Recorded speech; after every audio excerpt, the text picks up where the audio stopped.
Fala minha rapaziada, mais um vídeo novo aqui no canal e hoje vamos trocar ideia sobre essa rodada de estaduais que aconteceu ontem, quarta-feira, 5 de fevereiro. Se você estiver vendo esse vídeo hoje, foi ontem. Se você estiver vendo esse vídeo amanhã, foi anteontem e por aí vai, certo? Antes de começar o vídeo, já vou pedir aquela moral de sempre pra vocês, por favor, custa nada. Confere se está inscrito, se não tiver, se inscreve aí no canal, curte o vídeo, manda para aquele seu amigo, me critica aqui nos comentários, vamos trocar essa ideia, certo? Se vocês discordarem, concordarem, deixa a sua opinião. Só não sai aqui do vídeo sem fazer nada, porque, né, aí fica ruim pra todo mundo. Mas é isso, vamos lá. Vamos falar sobre Campeonato Paulista, Carioca, Grenal, que vamos ter no sábado, Atlético e Cruzeiro no Campeonato Mineiro domingo. E vamos embora repercutir os jogos de ontem e também as próximas rodadas, classificação e tudo mais. Começando pelo futebol carioca, ontem teve clássico Fluminense, Vasco e Fluminense lá no Mané Garrincha. E como se já era de se esperar, um jogo ruim, né? Um jogo bem ruim. O Vasco sai na frente logo no primeiro minuto de jogo ali, uma saída de bola errada do Fluminense, um erro do Gabriel Fuentes, roubada de bola pelo lado direito, o Verratti aciona o Coutinho no meio, gol do camisa 11 do Vasco. E logo depois, 30 minutos, só que o Coutinho ficou em campo, ele saiu machucado, sentiu, se eu não me engano, a coxa esquerda. Ele já tinha sentido no aquecimento, tentou forçar ali, foi jogando meio que no sacrifício, mas saiu logo aos 30 minutos para a entrada do Paia. Logo depois, assim, o Vasco estava até dominando o jogo, não foi que o Fluminense criou um caminhão de chances, isso não aconteceu. O Fluminense naturalmente teve um volume de jogo maior, né? O Vasco tá na frente, o Fluminense precisando do resultado. E num erro de saída de bola ali, num passe errado ali do Hugo Moura, o zagueiro Oliveira acaba cometendo uma falta em cima do John Arias, numa saída de bola errada do Vasco. E na cobrança da falta, gol de cabeça do Thiago Silva, confirmado ali pelo VAR. Parecia que estava impedido ali, mas foi bem ajustado o lance. Gol do Thiago Silva de cabeça. E ainda no primeiro tempo, em mais um erro da defesa do Vasco, um lateral para dentro da área totalmente despretensioso ali. Um bate-rebate, o John Arias tenta, cai para trás, enfim. Um erro meio bobo assim da defesa do Vasco. A bola ficou pingando dentro da área. E no rebote o Gabriel Fuentes acerta um chute e a bola desvia. O Cano coloca ali o pé para desviar e fazer 2-1 a virada do Fluminense. No segundo tempo pouca coisa aconteceu, um jogo de pouquíssima inspiração de ambas as partes, mas o Fluminense foi mais eficiente. O Vasco depois do gol não conseguiu jogar, o gol aconteceu ali logo com 1 minuto, ou seja, o Vasco não conseguiu jogar praticamente o jogo todo. Depois o Fluminense só controlou a partida, não aconteceu muita coisa depois disso. Vitória do Fluminense, vitória importante para dar confiança. O Fluminense aí era, na classificação, o pior dos grandes, estava correndo, ainda tá, né, mas corre grande risco de não se classificar para as semifinais. Mas uma vitória importante, como o Mano Menezes falou, para dar confiança. O garoto Riquelme foi titular, fez uma boa partida até, tentou alguns chutes ali. Ele não tem medo de errar, parte para cima, chuta de fora da área, finaliza. É um garoto que está com muita confiança, pedindo passagem. Foi titular dessa vez e jogou bem. Vitória importante para dar confiança para o Fluminense, que não faz uma temporada boa, não vinha fazendo um bom começo de temporada, mas uma vitória no clássico de virada tem tudo para poder ser uma mudança de chave na temporada do Fluminense, muito mais animicamente do que de futebol jogado, porque realmente não me empolgou, não gostei muito do que eu vi de ambas as equipes, tá? Mas tô falando do Fluminense porque foi o lado vencedor. Não foi um jogo muito inspirado do Fluminense. John Arias, claro, é um craque, jogou muita bola, dominou ali o meio campo, enfim, ele faz tudo praticamente pro Fluminense, mas enfim, coletivamente foi um Fluminense bem pobre, mas foi eficiente, fez 2 gols, ganhou a partida e que seja, né, possa ser pro torcedor do Fluminense uma mudança de chave aí na temporada. Sábado tem Fla-Flu no Maracanã. Já pro lado do Vasco, cara, complicado, porque o Vasco começou a empolgar ali, teve um jogo contra a Portuguesa ali que o Vasco fez 4 gols, aquele golaço do Coutinho, inclusive, que deu uma empolgada na torcida, e realmente o Vasco jogou bem essa partida, mas pegou 2 adversários assim, um pouco mais qualificados, como foi o caso do Volta Redonda e agora do Fluminense, e já não conseguiu vencer. O Vasco que, em certo momento, enquanto estava ganhando, e acho que até empatando, era líder do campeonato, mas com a derrota, segue, ele deve se classificar, ainda está no G4, mas, enfim, vem os clássicos pela frente, ainda vai jogar contra o Botafogo, ainda joga contra o Flamengo, e o Volta Redonda, que é o adversário de Série B, e o Fluminense, que é o clássico, né, obviamente. O Vasco acabou se complicando, não jogou bem. O próprio Carille admitiu que o time não fez uma boa partida, que faltou inspiração mesmo.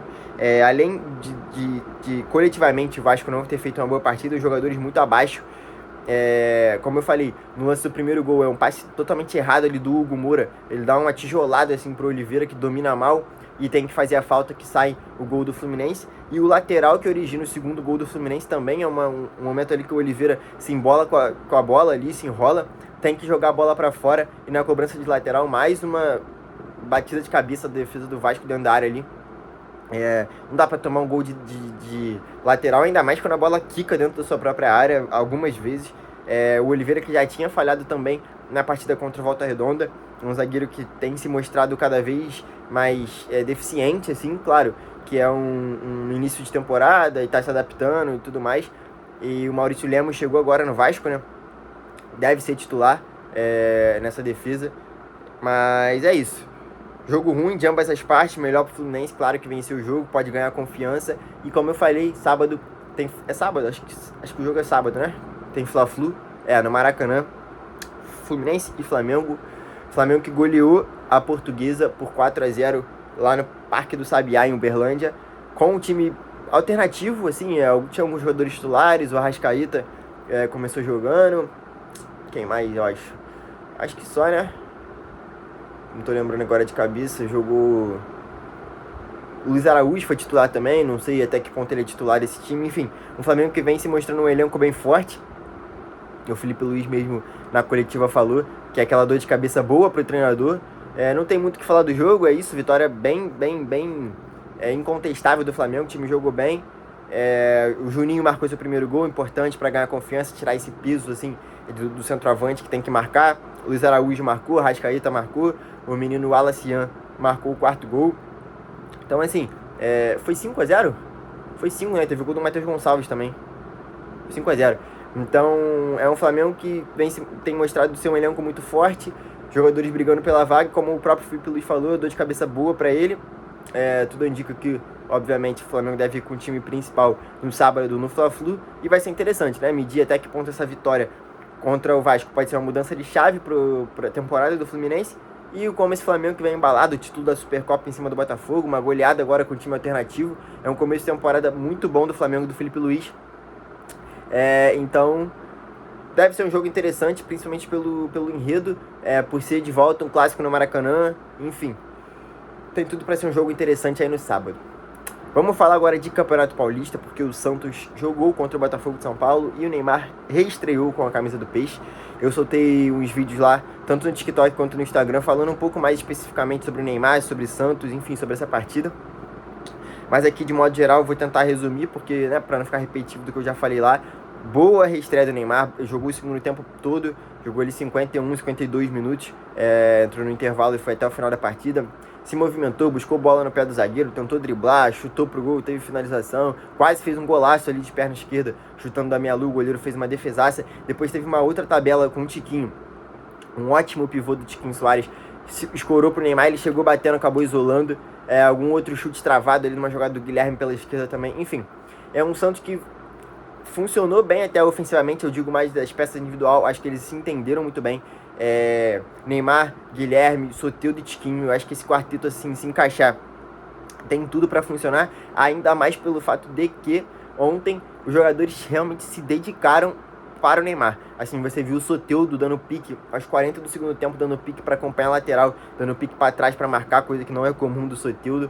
O Guilherme quase fazendo uma linha de 5 em certo momento no ataque do Botafogo, ajudando a recompor também. O próprio Tiquinho se doando ali, ficando mais com o Neymar, né? O Santos, na hora de defendeu com 2 linhas de 4, na segunda linha, Soteldo pela direita, Guilherme pela esquerda, e Tiquinho e Neymar mais soltos na marcação por dentro, meio que fechando o passe ali dos zagueiros, dos volantes. Mas os caras realmente se dedicaram. Muito se falou como esse quarteto do Santos vai jogar sem essa dedicação defensiva, muitas vezes, principalmente do Soteldo.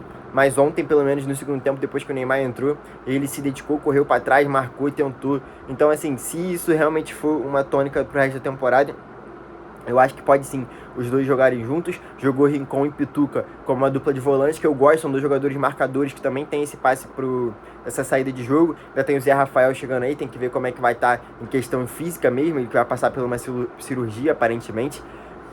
Mas, cara, o que muito me preocupa é o setor defensivo do Santos. Mais uma vez o Santos tomando gol de bola aérea, mais um jogo que o Santos toma gol.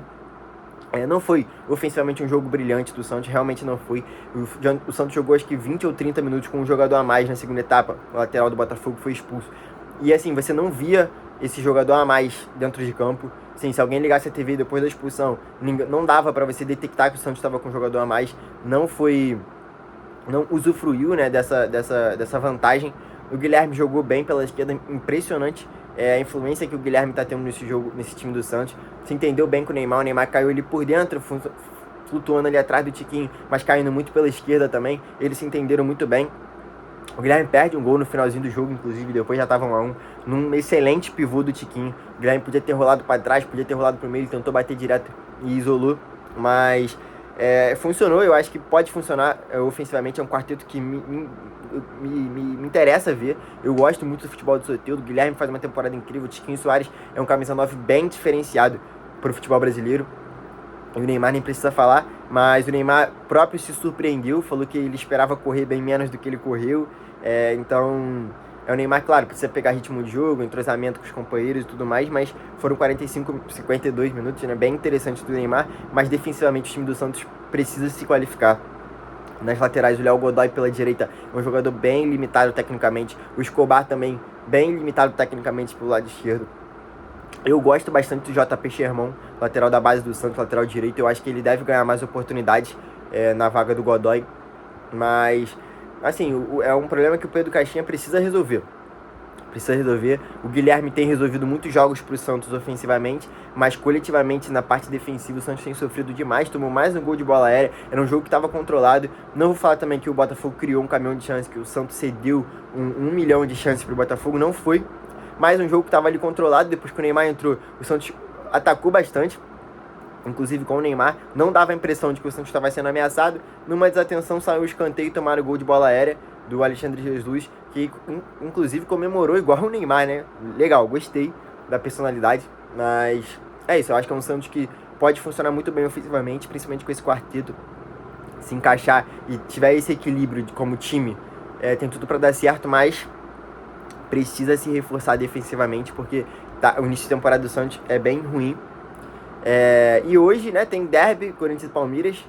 Talvez a gente volte para falar sobre isso amanhã. E só passando também goleada do São Paulo, 4-1 em cima do Mirassol. Mais um baita jogo do Oscar. Calera estreou na temporada, mais um gol, fez gol também, fez um bom jogo. Esse quarteto do São Paulo parece que está se encaixando, se entrosando. O Zubeldia na coletiva falou que na temporada passada muito incomodava ele o São Paulo não criar muitas chances de gol.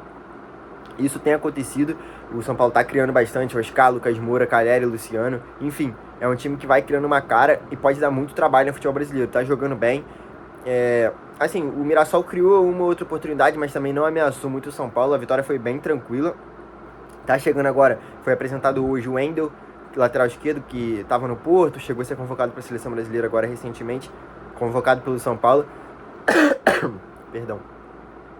Mas é um time que vai ganhando cara, vai ganhando corpo.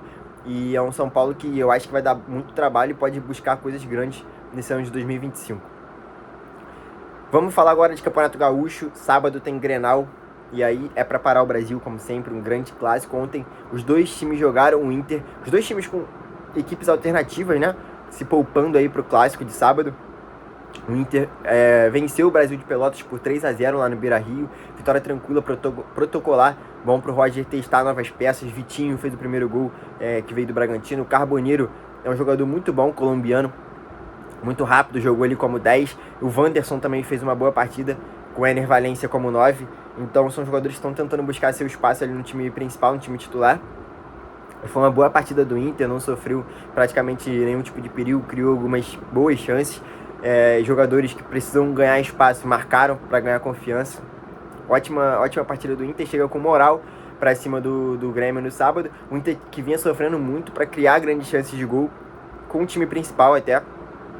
Muitas vezes ficava rodando a bola de um lado para o outro, tocando e não conseguia entrar na defesa, achar espaço, criar finalizações. Ontem, com o time alternativo, fez isso, deu muito certo, bom jogo do Inter e chega com confiança para o Grenal de sábado.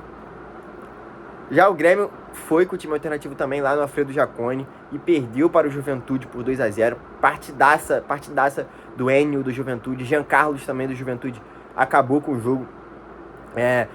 Depois assistam aí os 2 gols do Juventude, foram 2 belos gols, tá? O segundo, uma pancada de fora da área do Jean Carlos, numa cobrança de falta. E o nosso Thiago Volpe chama golaço. Já estreou no Grêmio tomando um golaço.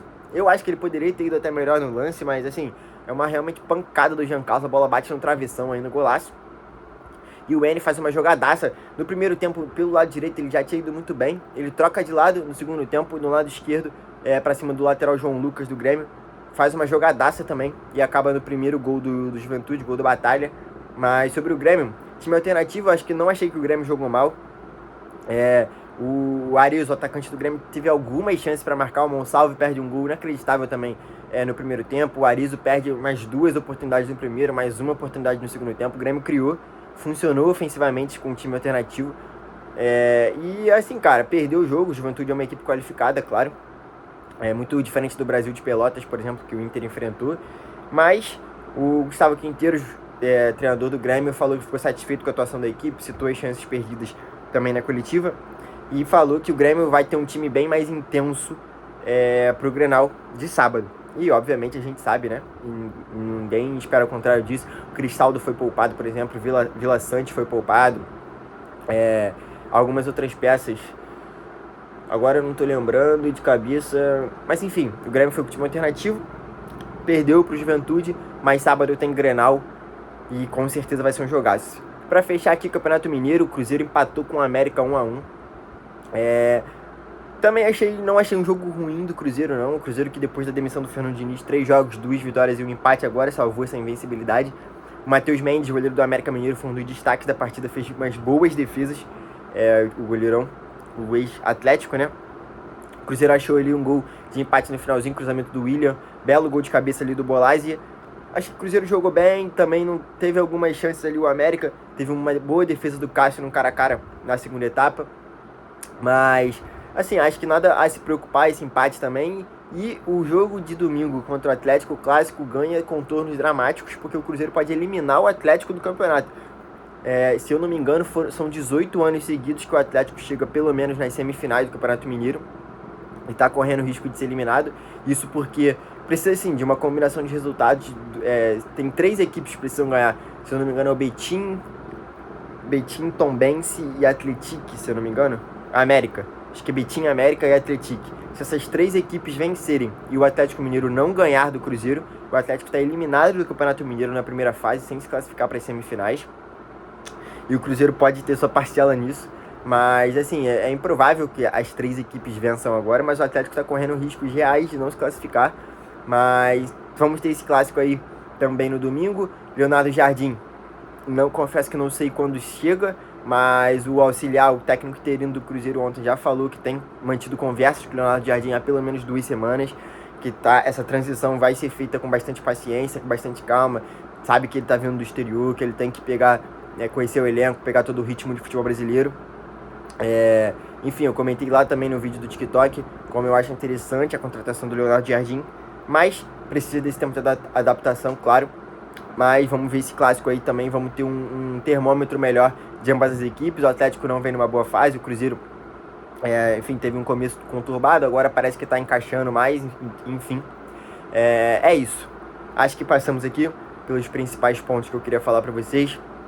Mais uma vez, se você assistiu o vídeo até aqui, não é possível que você não gostou. Então, se você gostou, já deixa o like aí embaixo. Deixa a sua opinião. Comenta aqui, vamos trocar uma ideia. Pode deixar seu comentário, concorda, discorda. Falei besteira, me critica. Vamos trocar essa ideia aqui embaixo, certo? Se inscreve no canal e dá uma olhada aí, ó. Não esquece de seguir o Fino da Bola também no TikTok e no Instagram, que a gente posta. Sempre fala a gente, né? No caso sou eu. Posto outros tipos de conteúdo lá, mais rápidos, mais curtos, enfim. É isso, certo, rapaziada? Obrigadão pela moral de todo mundo que assistiu até aqui. E valeu, tamo junto. Até amanhã, até o próximo vídeo.